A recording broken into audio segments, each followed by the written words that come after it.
Miyapur police station की हदूद में एक अफसोसनाक वाकया पेश आया, जिसमें स्कूल बस ड्राइवर की मुबैना लापरवाही की वजह से एक शख्स अपनी जान से हाथ धो बैठा। वाकये के बाद मुकामी अफराद और वालिदैन में तशवीश की लहर दौड़ गई। तफसीलात के मुताबिक हादसा उस वक्त पेश आया जब स्कूल बच्चों को ले जाने वाली एक बस ने सड़क पर एक शख्स को टक्कर मार दी, जिसके बाइस वो शदीद तौर पर जख्मी हो गया और मौके पर ही दम तोड़ दिया। मुकामी पुलिस ने मुकदमा दर्ज करते हुए तहकीकात का आगाज कर दिया। माहिरीन और ट्रैफिक हुकाम का कहना है कि स्कूल बसेस चलाने वाले ड्राइवरों को गैर मामूली सब्र व तहम्मुल के साथ गाड़ी चलानी चाहिए, क्योंकि इनके ज़िम्मे नन्हे बच्चों की जान की हिफाजत होती है। इसलिए स्कूल इंतजामिया को चाहिए कि वो सिर्फ तजुर्बेकार और जिम्मेदार ड्राइवरों को ही मुलाजिमत पर रखे।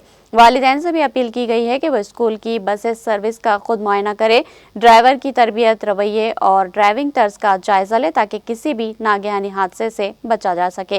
ये वाकया न सिर्फ एक जान के ज़िया का सबब बना, बल्कि स्कूल ट्रांसपोर्ट निज़ाम की खामियों को भी बेनकाब कर गया। ज़रूरत इस अमर की है कि मुतल्लिक़ा हुकाम फौरी तौर पर मौसर इक़दामात करे, ताकि मुस्तक़बिल में ऐसे अफसोसनाक वाक़यात से बचा जा सके।